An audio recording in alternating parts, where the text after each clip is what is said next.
Hello students, welcome in 10th class physics.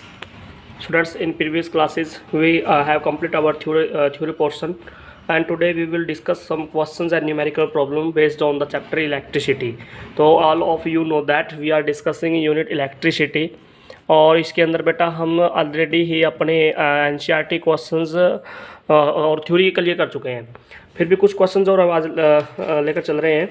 तो सबसे पहले तो देखो, अगर आपसे फर्स्ट क्वेश्चन से अगर बात करें तो what does an electric circuit mean, पहला फर्स्ट क्वेश्चन ही यही आ जाता है। जैसे क्वेश्चन नंबर 1 की बात करें, व्हाट डज, मैंने इसको बिल्कुल क्लियर लिखवाया था आपको। तो क्वेश्चन क्या है, what does an electric circuit, what does an electric circuit mean, electric circuit का मीनिंग क्या है। फर्स्ट क्वेश्चन तो यही है। ये क्वेश्चन मैंने कई बार आपको करवाया है कि इलेक्ट्रिक सर्किट क्या होता है। तो एक continuous and close path through which electric current flow, that is called electric circuit बेटा। तो उसको इलेक्ट्रिक सर्किट बोला जाता है, जिसके अंदर जो एक ऐसा पाथ होता है जिसमें करंट फ्लो करता है और वो पाथ क्लोज होता है बेटा, ठीक है। तो उसको इलेक्ट्रिक सर्किट बोला जाता है।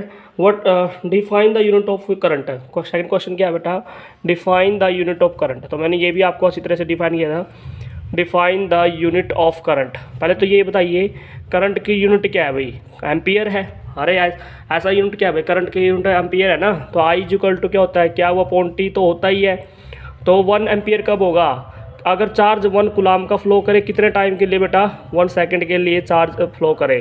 तो हम क्या कहेंगे, current is said to be 1 ampere if 1 coulomb of charge flowing through in 1 second. अगर 1 सेकंड में 1 कूलम का चार्ज फ्लो करता है तो बेटा इलेक्ट्रिक करंट कितना बन जाता है, 1 एम्पियर बन जाता है। ये क्वेश्चन मैंने आपको करवाया हुआ है। Calculate the number of electrons constituting the coulomb of charge, बेटा 1 कूलम ऑफ चार्ज में कितने इलेक्ट्रॉन्स बनते हैं, इसका क्वेश्चन का आंसर भी मैंने आपको करवाया हुआ है।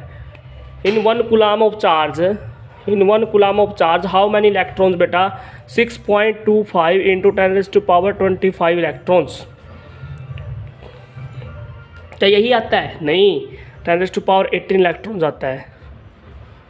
तो 6.25 10⁻18 इलेक्ट्रॉन्स प्रेजेंट होते हैं 1 कूलम ऑफ चार्ज में बेटा। इस क्वेश्चन को भी याद रखें, काफ़ी इंपॉर्टेंट क्वेश्चन है ये, ठीक है। और कौन से क्वेश्चन आए हैं हमारे इसके अंदर, 1 बाय 1 डिस्कस कर रहे हैं बेटा। एक क्वेश्चन आया आपका, name the device that helps to maintain a potential difference across a conductor. Name a device, एक डिवाइस का नाम बताइए जो कंडक्टर में पोटेंशियल डिफरेंस मेंटेन करने के लिए जिम्मेवार है। तो वो डिवाइस क्या बताइए, बताओ बेटा। नेम ए डिवाइस, डिवाइस का नाम बताना है, दैट इज वोल्ट मीटर। क्या भाई, वोल्ट मीटर एक ऐसी डिवाइस है जो पोटेंशियल डिफरेंस मेंटेन करती है और जिसको मेजर करती है। लेकिन क्वेश्चन ये नहीं था, क्वेश्चन था बेटा name a device that helps to maintain potential difference. Potential difference को कौन मेंटेन करेगा, that is called cell. Battery के, या तो सेल हो सकती है या बैटरी, सेल या बैटरी किसी भी सर्किट के अंदर पोटेंशियल डिफरेंस मेंटेन करवाती है। ये आपको क्लियर करना है। और किस डिवाइस से पोटेंशियल डिफरेंस मेजर किया जाता है, दैट इज वोल्ट मीटर बेटा। ये भी काफ़ी इंपॉर्टेंट क्वेश्चन है। What is mean by 1 volt, 1 volt को कैसे डिफाइन करोगे, मैंने आपको बताया था V इक्वल टू W/Q। तो पोटेंशियल को 1 वोल्ट कब कहेंगे, जब 1 जूल का वर्क करना पड़े बैटरी को 1 कूलम ऑफ चार्ज को फ्लो करने के लिए। तो हम क्या कहेंगे, उस बैटरी की पोटेंशियल कितनी है, 1 वोल्ट है। अगर बैटरी को 1 कूलम चार्ज फ्लो कराने के लिए 1 जूल का वर्क करना पड़े तो हम कहेंगे बैटरी की पोटेंशियल कितनी है बेटा, 1 वोल्ट है। ये आपको क्लियर हो जाना चाहिए, काफ़ी इंपॉर्टेंट क्वेश्चन था ये भी। तो ये क्वेश्चन, ये सारे हम NCERT text book question discuss कर रहे हैं बेटा। अगला क्वेश्चन क्या है, on what factors does the resistance of a conductor depend. वो कौन कौन से फैक्टर्स हैं, on what factors does the resistance of a conductor depend. अच्छा, किसी भी कंडक्टर की जो रेजिस्टेंस है वो किस किस पे डिपेंड करती है, मैंने आपको आंसर बिल्कुल क्लियर बताया था। फर्स्ट वन, जो रेजिस्टेंस है कंडक्टर की वो किस किस पे डिपेंड करती है, वो लेंथ पे डिपेंड करती है बेटा। किस पे डिपेंड करती है, लेंथ पे डिपेंड करती है। एरिया ऑफ द कंडक्टर पे डिपेंड करती है रेजिस्टेंस। और भाई टेम्परेचर का भी फंक्शन है भाई। और किसका फंक्शन है भाई, नेचर ऑफ मटेरियल का फंक्शन है, नेचर ऑफ मटेरियल का। तो इन्हें सभी पैरामीटर पे कंडक्टर की रेजिस्टेंस डिपेंड करती है। ये आपने नोट कर लेना भाई, काफ़ी इंपॉर्टेंट क्वेश्चन था ये। अच्छा, नेक्स्ट क्वेश्चन क्या है, क्वेश्चन पढ़ते हैं और साथ साथ में आंसर भी लिखते हैं आपके। क्वेश्चंस क्या है, नेक्स्ट क्वेश्चन काफ़ी इंपॉर्टेंट है बेटा। सारे के सारे ये NCERT क्वेश्चंस की बात कर रहे हैं हम।